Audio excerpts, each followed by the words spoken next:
divergent opinion kama wadwaro kuweno. Mane momi wani ratiro. Paro ni mondo awachi ni an asebedo chairman for long and ang'eyo what it takes mondo ibed jakom chama, kendo adon awachi ni ipenjo moro mokwongo kacha ni ineno ka almost wan gi constituencies aboro Homa Bay, to almost wajumbe 5 kata 6 dwaro kom party mar ODM e Homa Bay. Tadon awachi ni an ase participate e yiero mar kom party at county level kendo at national level. Yes. Nitiere kaka yiero kom party at county level. And yina mondo awachi ni machiegni nyicha neno ka jo county ma jo constituency ma Ndhiwa nyocha ne ogolo mijumbe margi men Martin Owino Wood Chief ni moromo bedo jakom party mar ODM e county ma Homa Bay. But notwithstanding ni Ndhiwa kanyo ema Dr. Hamilton Rata Haye mane jalup jakom. Koro adona wachi ni kom kodong' nono, onge seria moro e chama maro mar ODM ka manyalo mono ng'ata dwaro kom kodong' nono, katibed mana delegate at polling station, katibed delegate at ward level kata constituency level. But adwani mondo aketu mondo ung'ene ya. Yes. Ng'ama dwaro lemo e county level nyakibed delegate e constituency level.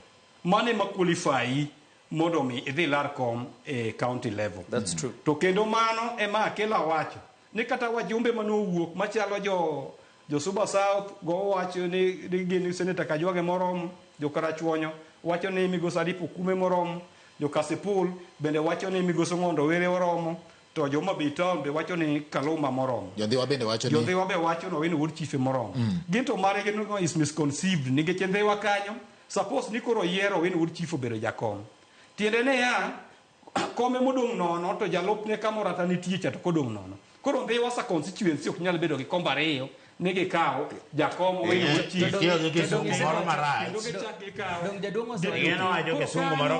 Gima adwa keto Adani we kisungu ni loke gi dholuo. Adona wache gi dholuo ne ya. Misconceived. Ki paro moro ma ok oromo. Nikech jo Ndhiwa go kere jadunga roko wewa matin.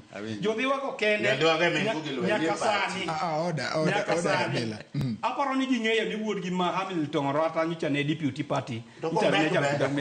Koro kisani party nigi chenro ge kaka itimo yiero. Anadona wachi mogik ne ya. Adona wachi mogik ne ya. Constituency ka constituency nigi haki mar chungo wuodgi moro mondo dwar kom party mar Homa Bay County.